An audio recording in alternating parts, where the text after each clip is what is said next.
মানুষকে ভবিষ্যৎ নিয়ে খুব বেশি উদ্বিগ্ন এবং হতাশ হতে দেখা যায় যে আমার আগামী দিন কিংবা আগামী ভবিষ্যৎটা কেমন হবে।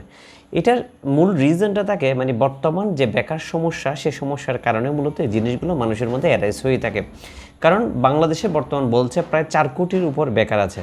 তাহলে এই যে নতুন যে জেনারেশনটা বের হচ্ছে এডুকেশন সেক্টর থেকে, তারা যে ক্রমান্বয়ে সার্টিফিকেট নিয়ে পড়ালেখা শেষ করে বের হচ্ছে, তাদের কাজকর্ম কিংবা তাদের ভবিষ্যৎটা কী হবে অর্থাৎ বাংলাদেশের প্রেক্ষাপটে সেটা চিন্তা করা যায় না।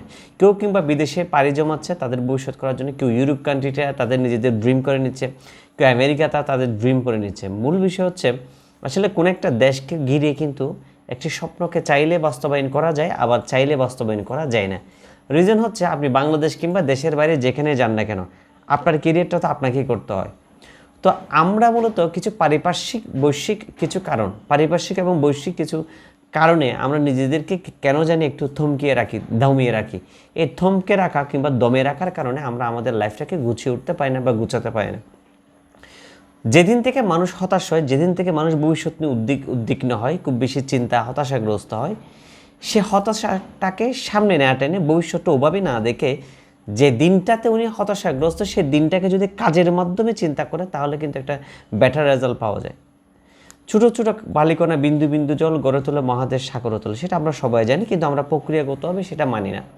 যদি মানা হয় তাহলে ওখান থেকে একটা রেজাল্ট পাওয়া যায়।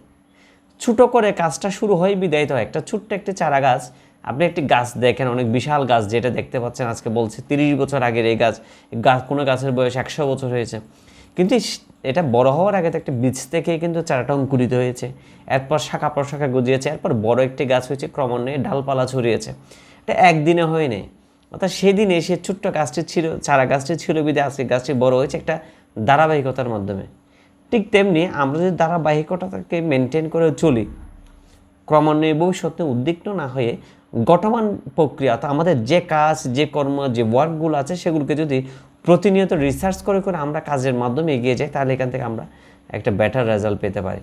তো আমাদের যে বিষয়টা আমি মনে করি যে ভবিষ্যৎ নিয়ে আপনি উদ্বিগ্ন না থেকে আজকের দিনটাতে আপনি কাজে লাগান, কেননা your future is created by